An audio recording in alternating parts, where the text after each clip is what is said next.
Oke. Assalamualaikum warahmatullahi wabarakatuh. Waalaikumsalam warahmatullahi wabarakatuh. Selamat sore, Mas. Sore, Mas. Mungkin bisa perkenalan dulu dengan Ya. Mas siapa di sini? Ya, perkenalkan nama saya Surya Maulana Putra. Teman-teman bisa memanggil saya Putra. Oh, Saya dari UKM Gerakan Pramuka Universitas Jember. Oke.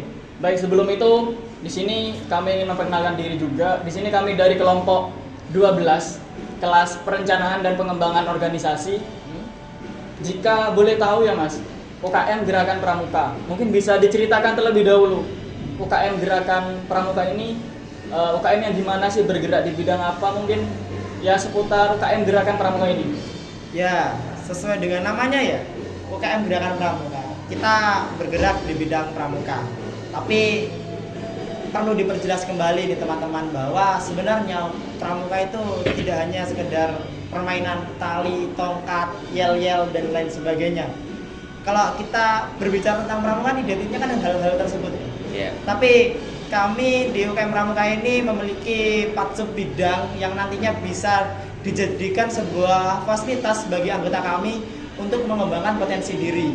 Yakni yang pertama itu ada rekasar, yang kedua itu ada reka tari, yang ketiga itu ada reka jurnalistik, dan yang keempat ada reka kewirausahaan. Nah, selain dari bidang kepramukaan, anggota kami di Pramuka, dia juga bisa mengembangkan minat bakatnya di 4 sub bidang tersebut. Tuh. Nah, apakah ilmu pramukanya ditiadakan? Tidak. Teman-teman anggota Pramuka ini dia juga bisa mempertahankan atau aktif di gerakan pramuka. Biasanya anggota kami arahkan untuk mengikuti yang namanya mengajar atau mengimplementasikan dari salah satu tridharma, yakni pendidikan, mengajar, yakni di sekolah-sekolah BINSAT namanya, Bina Satuan. Nanti ada yang ngajar di SD, SMP, SMA sesuai dengan minatnya masing-masing. Gitu. Oke, berarti di sini UKM Pramuka tapi mewadahi mahasiswa yang itu bukan cuma punya bakat di bidang kepramukaan, tapi di bidang lain juga bisa termasuk, berarti ya, Mas? Betul, Mas. Di sini kan tadi seperti yang sudah dijelaskan sama Mas Putra, UKM Gerakan Pramuka itu ada pembagiannya sendiri, rekasar, jurnalistik, tari, dan sebagainya. Jika boleh tahu, di sini kan ada mahasiswa yang tentunya berminat di UKM Gerakan Pramuka. Nah, nanti ketika ada mahasiswa yang sudah bergabung, itu sistem pengelolaan minat bakatnya itu dari UKM ini gimana, Mas? Oke, jadi saya jelaskan dari awal ya. Tentu ketika kita melaksanakan sebuah open recruitment, nantinya sebelum masuk menjadi anggota resmi, anggota itu diikutkan atau dimintai tolong untuk ikut di kegiatan yang namanya pendidikan dan latihan calon anggota baru, Diklatcap kalau disingkat. Nah, di situ teman-teman anggota itu bakal diajarkan mengenai sebenarnya UKM Pramuka ini apa sih, gerakannya di bidang apa sih, bisa mengembangkan potensi di mana aja sih gitu. Kan kalau anggota yang belum ikut Diklatcap kan nggak tahu kalau di UKM Pramuka dasar, tari, jurnalistik dan lain sebagainya ya kan. Iya. Nah, di Diklatcap itu nanti mereka akan diberikan pemahaman tentang internal kita, kayak strukturalnya, ilmu-ilmunya, prospeknya kemana, dan kegiatan-kegiatannya dan lain sebagainya. Nantinya mereka setelah melakukan Diklatcap, mereka akan memilih nih 4 bidang. Mereka mau mengembangkan di mana? Jurnalistik, SAR, KWU atau tari. Di situ. Ketika mereka sudah memilih, semisal Mas Rifki ya namanya ya, Mas Rifki memilih SAR, maka kita akan memfasilitasi dia untuk berkegiatan di bidang SAR. Jadi ada apa sih di SAR nanti? Ya ada water rescue, ada PPGD, ada kebencanaan dan lain sebagainya. Nah, kegiatannya apa? Cuma internal saja? Tidak. Kebetulan kita ada event tahunan yang selalu kita ikuti yang namanya adalah Sarnas. Itu latihan SAR nasional. Biasanya kegiatan itu dihadiri oleh perti-perti yang memiliki bidang SAR untuk berlatih bersama. Tahun 2020 kemarin di Lombok, alhamdulillah kita ikut juga 7 orang. Tahun ini di Surabaya kita mendelegasikan 4 orang gitu. Nah, kegiatan-kegiatan itulah yang mewadahi anggota supaya bisa berkembang sesuai dengan minat bakatnya. Cukup menarik sekali ya kegiatan-kegiatan yang ada di UKM ini ya Mas. Dari yang sudah dijelaskan sama Mas Putra tadi kan bakat minatnya anggota itu bisa terwadai di 4 bidang tadi itu. Iya, betul. Nah, dari pengalaman Mas Putra di sini sebagai ketua UKM ya di sini. Oh iya, benar. Oh ya, sebagai ketua UKM, pastinya kan yang namanya manusia itu wataknya beda-beda. Manusia dinamis, berubah-ubah. Nah, dalam pengelolaan minat bakatnya anggota ini, apakah ada tantangan yang membuat pengembangan dari keempat atau bakat yang lain atau minat yang lain itu bisa terhambat di UKM ini, Mas? Gitu. Ya, kalau tantangan itu pasti ada ya. Menjadi atau memadai anggota itu terkadang kita mengalami banyak masalah teman-teman ya. Kita kan di sini juga berkuliah dan biasanya anggota kami itu tidak hanya ikut di satu UKM.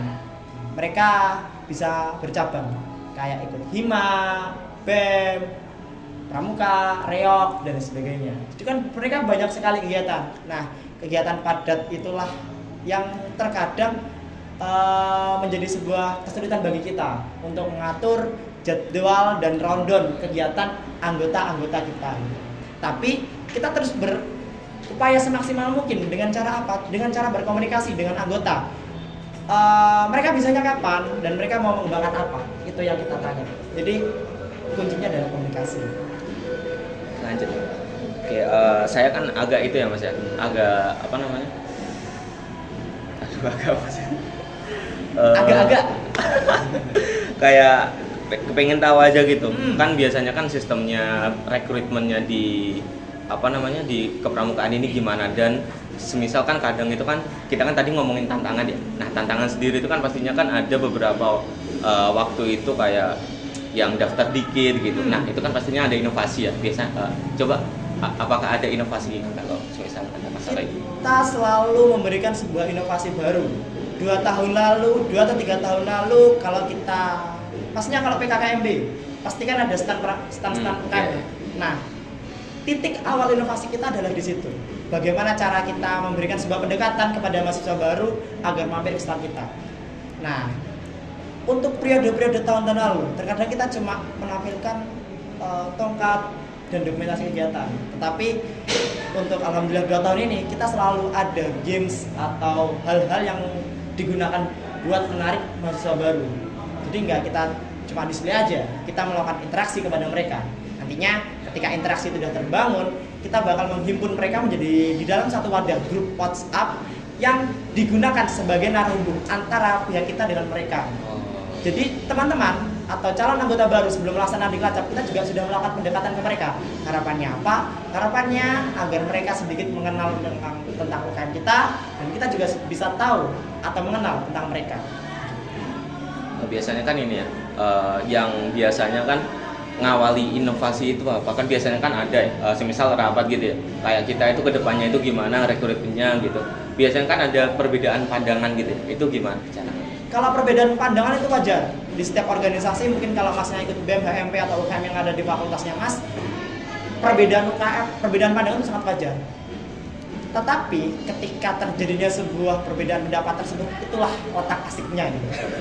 Ketika kita di rapat ya. Tapi kalau udah selesai rapat ya sudah. Kita saling memberikan masukan, memberikan rasionalisasi, memberikan penguatan yang nantinya bakal dimufakati usulan mana yang paling baik. Datangnya sebuah inovasi itu berasal dari sebuah masalah.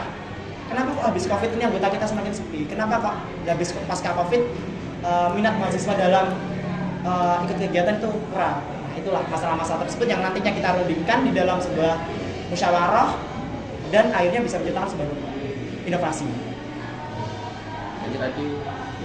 Tadi kan kita dijelaskan ya Mas beberapa inovasinya. Nah, itu dari inovasi tadi perubahan apa yang paling terlihat gitu Mas dari inovasi tersebut? Alhamdulillah yang paling mencolok adalah keaktifan dari anggota mas. Keaktifan ke anggota dan juga jumlah dari anggota. Di angkatan saya itu kan pasca Covid banget 2022 awal masuk, kita diklat sekitar 20 orang. Tapi per detik ini alhamdulillah yang masih aktif itu 5-6 orang. Itu kan berkurang banget. Tapi alhamdulillah di angkatannya Rifki angkatan bawah saya, presentasi keaktifan itu melebihi dari 50% jumlah yang ikut iklan. Oh, berarti terus bertambah ya? Ya, harapannya seperti itu mas. Ya semoga. Ada kan tadi dari beberapa inovasi kan pastinya ada inovasi yang direncanakan namun masih belum dilakukan gitu mas. Apakah ada? Ada.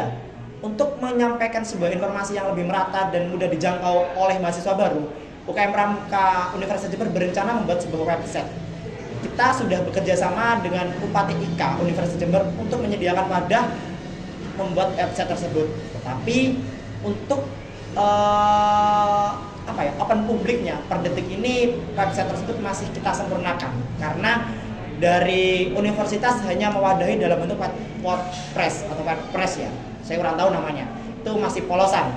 Kita masih mencoba mendesain, membangun dan membuat website tersebut semenarik mungkin yang nantinya bisa menjadi salah satu wadah informasi bagi mahasiswa baru mengenal UKM Gerakan Pramuka.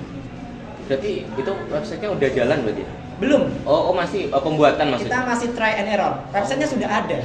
Tinggal desain websitenya, isi websitenya itu yang masih kita diskusikan. Kalau target mas, mungkin Kami berharap di akhir kepengurusan tahun ini website itu bisa berjalan secara normal. Kita sudah melakukan kerjasama dengan orang-orang di bidang ahlinya, dengan mahasiswa Fasilkom tentunya yang paling kelihatan ya. Kita sudah berkomunikasi lebih lanjut dan kita masih mencari kesepakatan bersama antara kedua belah pihak. Ya, berdasarkan pengalaman Mas sebagai pemimpin ya, Ya. apa sih yang perlu ditingkatkan dalam UKM ini ya, terutama dalam bidang SDM-nya? Ya kalau namanya UKM ya mas, kalau kita boleh agak egois sedikit, ya kalau bisa fokus pramuka lah, ya kan, nggak usah bercabang. Tapi kan itu tidak bisa, karena itu bakal membatasi hak dan hak-hak dari anggota. Kami berharap setidaknya anggota yang bergabung kepada kita itu bisa sedikit memprioritaskan kegiatannya di UKM Pramuka kita. Jadi mereka juga bisa mengembangkan minat bakatnya di Pramuka, minat bakatnya di Reka kita, dan minat bakat di bidang-bidang lainnya. Kita sangat mengharapkan hal tersebut. Ya alhamdulillah kita masih ada anggota yang Terakhir mungkin ada pesan atau harapan buat UKM ini ke depannya Mas? Kami berharap di periode selanjutnya apa yang menjadi warisan kita atau apa yang menjadi warisan kita dan apa yang kita bangun dari 43 tahun yang lalu hingga sekarang 46 tahun kemarin hingga sekarang itu bisa terus berkembang. Kita ada kegiatan tahunan mas kalau ingin kasih tahu ya, saya ingin tahu bahwa kita ada kegiatan tahunan. Pokoknya kegiatan tersebut bisa terus berjalan dan anggota bisa mendapatkan hak mereka. Anggota bisa mengekspresikan diri, bisa mengembangkan diri, bisa terus aktif dan terus memberikan inovatif bagi UKM Gerakan Pramuka secara khusus dan secara umum bagi Universitas Jember. Oke, baik, terima kasih Mas Putra. Di sini kami sudah bertanya banyak tentang UKM ini, dari keanggotaan, tantangan, inovasi-inovasi yang sudah dan akan ditingkatkan oleh UKM ini. Dapat hal baru. Apa gabung ya? Gabung aja. Dan hal-hal ini jawaban-jawaban dari Mas Putra tentu saja itu bisa menjadi referensi untuk kelompok kami, terutama untuk tugas yang sedang kami kerjakan saat ini, yaitu tugas mata kuliah perubahan dan pengembangan organisasi. Mungkin itu saja dari kelompok kami. Mungkin ada perkataan atau tingkah laku tindakan dari kelompok kami yang menyinggung atau membuat kurang sopan untuk UKM ini, terutama Mas Putra, dari kami mohon maaf. Terima kasih untuk waktunya, terima kasih sudah berkenan untuk kami wawancarai, untuk kita mengulik-ngulik tentang UKM ini. Terima kasih banyak sudah menyempatkan waktu. Sekian dari kami, kurang lebihnya mohon maaf. Wassalamualaikum warahmatullahi wabarakatuh. Waalaikumsalam warahmatullahi wabarakatuh.